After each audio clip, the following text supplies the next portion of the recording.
올해에도 서울시립대학교 학생자치기구 재보궐선거가 진행됐습니다. 계속되는 재선거, 그 이유를 JBS가 취재했습니다. 지난달 학생미래지원센터에서 비교과 프로그램 만족도 조사를 진행했습니다.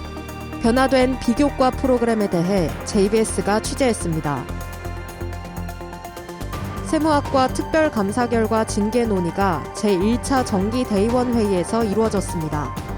그 현장을 JBS가 취재했습니다. 비대면 수업 운영 기간이 또다시 연장됐습니다. 이를 JBS에서 취재했습니다. 스테인 여러분 안녕하십니까? 4월 첫째 주 JBS 뉴스의 김주영입니다. 첫 번째 소식입니다. 지난달 28일부터 30일까지 우리 대학 총학생회 및 단과대 재선거 투표가 이루어졌습니다. 이번 선거도 역시 투표율 미달로 무효 처리된 지난 정기선거에 대한 재선거가 진행된 것인데요. 계속되는 재선거의 원인에 대해 김규리 기자가 취재했습니다. 우리 대학 학생자치기구 재보궐선거가 진행됐습니다. 2020학년도와 2021학년도 학생자치기구를 구성할 때에 이어 올해도 재선거가 이뤄진 것입니다. 계속되는 재선거의 원인으로는 투표율 저조와 후보자 미등록이 꼽히며 이는 학생자치에 관한 학생들의 무관심을 나타낸다고 지적돼 왔습니다. 이와 관련해 학우들과 인터뷰를 진행했습니다. 저는 이번 학생 선거에 대해서 되게 관심 있게 지켜보고 있는데요. 전반적으로 학생에 대한 관심도가 좀 떨어지지 않나 생각이 듭니다. 큰 관심은 없는 것 같고요. 단학생들도 비슷할 거라 생각을 합니다. 해가 거듭될수록 학생들의 학생 자체에 대한 관심도는 낮아지고 있다고 생각합니다. 인터뷰 결과 학생들은 대체적으로 학생 자치에 대한 관심도가 낮다고 답했습니다. 무관심의 이유는 무엇일지 학생들의 의견을 들어봤습니다. 저는 일단 코로나가 계속되면서 학생들이 학교도 잘 못 나오고 비대면으로 학교 생활이 계속 이어지다 보니까 학교 생활에 있어서 학생회가 중요한 역할을 할 수 있는 기회들이 많이 적었잖아요. 그렇기 때문에 학생들도 이제 학생의 중요성이나 학생의 역할 같은 걸 잘 인지를 못하는 것 같아요. 적어도 저만 해도 그랬고. 학생회 전체적으로 네거티브한 일들이 많았어서 학생들이 그런 네거티브한 일들에 많이 지쳤던 것 같고요. 학생들이 나 하나쯤은 안 해도 된다라는 생각이 커져서 무관심한 정도가 커지지 않았나 생각합니다. 인터뷰 결과 학생들의 무관심은 학생회의 중요성을 충분히 인식하지 못한 것과 일부 학생회의 논란으로 신뢰가 하락한 것에서 비롯됐다고 답했습니다. 정기 선거의 무산으로 정식 학생회가 부재한 상황에서는 총학생회의 경우 권한대행을 선출하거나 비상대책위원회를 꾸려야 하며 단과대학 학생회의 경우 각 단과대학의 학생 회칙에 따라 권한대행을 선출해야 합니다. 이렇게 선출된 권한대행은 재선거를 치르기 전까지 임시 학생회의 역할을 맡게 됩니다. 하지만 권한대행은 정식 학생회가 아니기 때문에 활동 과정에서 어려움이 따릅니다. 예산 집행에서의 불편함 등으로 사업 진행에 제약이 있기 때문입니다. 학생들 또한 다양한 교내 행사에 참여할 기회가 줄어들며 자신의 의견을 개진하는 데에 불편함을 겪게 됩니다.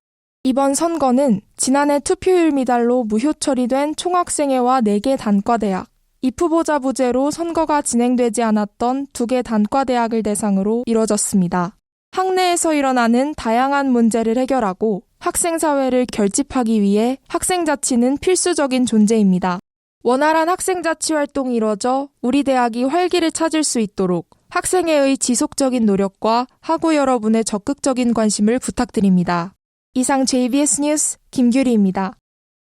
두 번째 소식입니다. 우리 대학 비교과 프로그램이 학생들의 의견을 반영해 개선됐습니다. 지난달 21일 학생미래지원센터에서 시행한 만족도 조사의 결과를 적극 반영했는데요. 이에 대해 김예지 기자가 취재했습니다.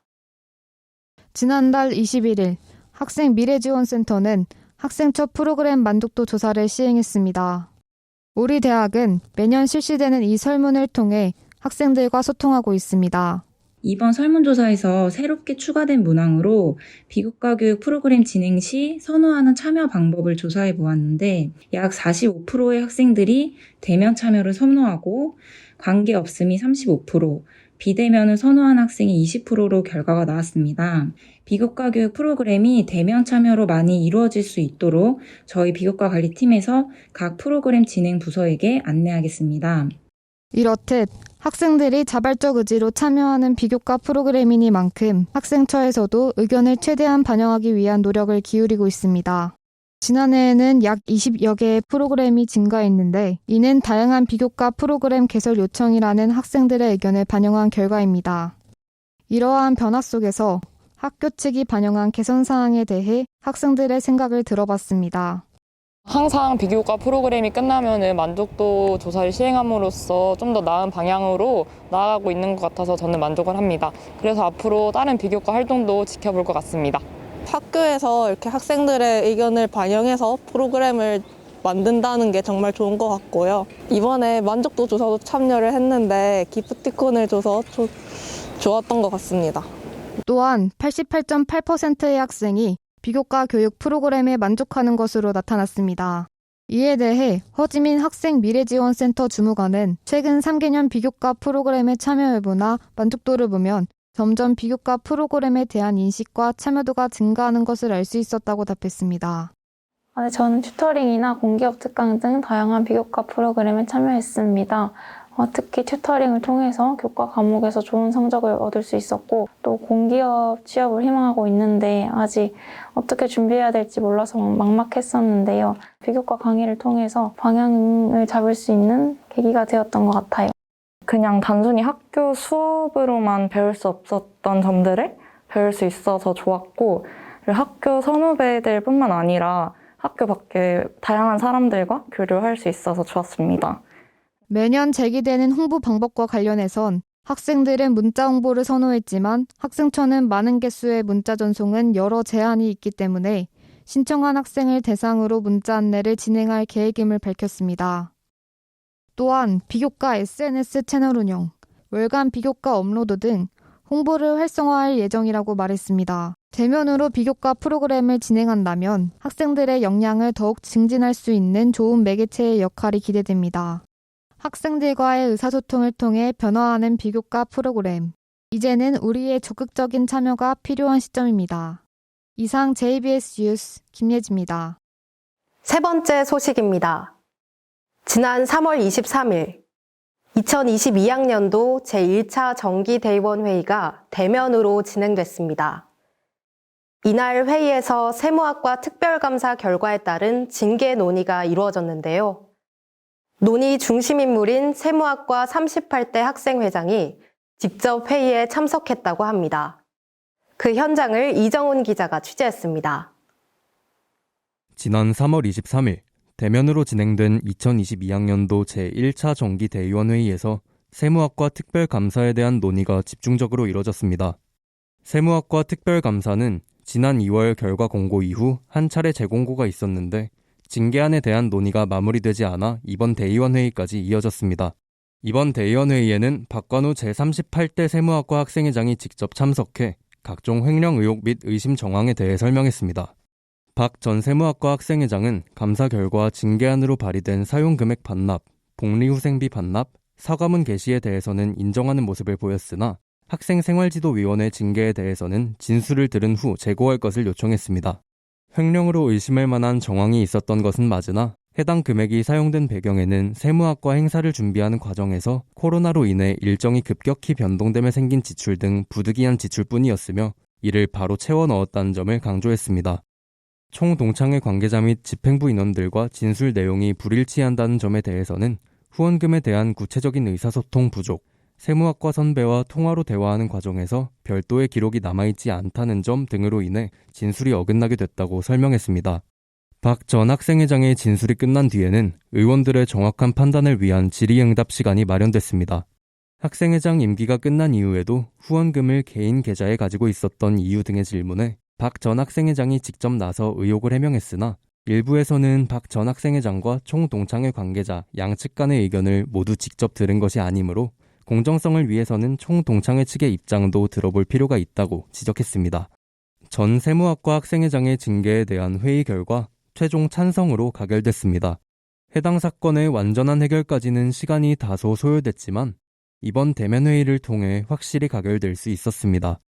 이번 사건을 본보기 삼아 향후 더욱 더 깨끗한 학교로 나아갈 수 있기를 바랍니다. 이상 JBS 뉴스 이정훈입니다. 마지막 소식입니다. 계속되는 오미크론 확진자 증가 추세에 학사 운영 방식이 또다시 변경됐습니다. 저번 학사 운영 변경 공지에 이어 비대면 수업 기간이 추가로 연장됐는데요. 비대면 수업 연장 결정에 대한 학생들의 이야기를 김소은 기자가 취재했습니다. 오미크론 확진자가 계속해서 증가함에 따라 학사 운영 방식이 또 한 번 변경됐습니다. 3, 4주에 이어서 5, 8주간에 해당하는 3월 30일부터 4월 26일까지 비대면 수업이 연장된 것입니다. 계속되는 비대면 공지 연장으로 일부 학생들이 혼란을 겪고 있습니다. 대면 수업을 위해 지방에서 올라온 학생들도 혼란을 겪는 상황입니다. 지금 한 달 정도 계속해서 연장이 되고 있으니까 기약 없이 월세랑 생활비가 계속 나가는 점에서 좀 허무한 점도 있고, 그리고 비대면이 계속 연장되니까 저는 혼자서 이제 서울에서 생활을 하고 있어서 고립이 계속 되는 상황이라서 친구를 사귈 기회도 없고, 그래서 조금 불만족스러운 점이 있습니다. 좀 상황에 따라 다를 것 같은데, 저 같은 경우에는 서울에서 뭐 하고 있는 활동 같은 게 있어서 비대면 수업이 딱히 자취를 하냐 마냐에 영향을 미치진 않는데, 활동 안 하는 경우에는 그런 것 때문에 많이 불편함을 겪는 것 같기도 해요. 괜히 자취했나 이렇게 말하는 애들도 있기도 하고. 또한 교무위원회 논의 결과에 대해 교무과와의 인터뷰를 진행했습니다. 3월 23일 교무위원회 논의 결과 5, 8주차까지 수업 운영 방식은 교강사 재량에 따른 비대면 수업 연장으로 결정됐습니다. 다만 교내 코로나19 확진자 발생 추이, 총학생의 설문조사 결과, 학부모 민원 결과를 고려해 1, 2학년 위주로 대면 수업 비중을 확대할 예정이라고 답했습니다. 9주차부터는 당초 계획에 따라 대면 수업 원칙으로 전환 운영될 수 있도록 노력하되 수업 현장의 교원, 학생 등의 의견을 물은 후 교무위원회에서 심도 있는 논의를 거쳐 학사 운영 방안을 결정할 예정이라고 말했습니다. 1학기 5, 8주간 진행되는 수업 방식은 교강사 재량에 따라 변경될 수 있습니다. 시험은 기존 방침 유지에 따라 대면으로 진행됩니다. 또한 학내 감염 상황에 따라 수업이 단계적으로 운영됩니다. 기존에는 대면 수업이 원칙이었던 반면에 일주일 내 교내 확진자 비율 5% 이상 시인 1단계는 교강사 재량에 따라 비대면 수업을 운영합니다. 교내 확진자 비율 10% 이상 시인 2단계는 전면 비대면으로 수업이 전환됩니다. 오미크론으로 인해 대부분의 대학들은 혼란스러운 체계 전환이 이어지고 있습니다. 연세대학교를 비롯한 타 대학들도 교강사 재량에 따라 비대면 수업을 연장하고 있습니다. 코로나19가 장기적으로 지속하는 상황은 안타깝지만 대학들의 학사 운영 방식이 계속 변경되는 게 옳은 것인지 의문인 상황입니다. 9주차부터는 당초 수업 운영 계획에 따라 대면 수업으로 전환됩니다. 향후 코로나19가 완만하게 해결돼 활기찬 캠퍼스 생활을 즐기는 우리 대학 학생들의 모습을 기대합니다. 이상 JBS 뉴스 김소은입니다. 길고 긴 겨울을 지나 이제야 봄이 오는 듯 합니다. 코로나19로 더 얼어붙은 우리 마음이 겨울을 보내고 봄을 맞이합니다. 봄은 한 해의 시작이라고 하죠. 시작이라는 단어는 늘 희망을 말하는 것 같습니다. 혹시 저마다의 어려움으로 한결같이 힘들다고 느껴지는 학우분들이 계시다면 흐드러지게 핀 벚꽃을 보며 희망을 얻으셨으면 좋겠습니다. 코앞에 다가온 봄이지만 아직까진 쌀쌀한 날씨가 계속되고 있습니다. 학우 여러분들 건강관리 유의하시기 바랍니다. 오늘 저희가 준비한 소식은 여기까지입니다. JBS는 언제나 최선을 다하겠습니다. 시청해주신 여러분 고맙습니다. 2022 휴먼2의 인공지능 논문 경진대회 참가자 모집을 안내합니다. UOS T스타 학생 미래 핵심 역량 신입생 진단 실시를 안내합니다. 아트 디렉터에게 배우는 SNS 프로페셔널하게 표현하기, 특강 접수를 안내합니다. 전문 사진작가에게 배우는 스마트폰으로 예술하기, 특강 접수를 안내합니다.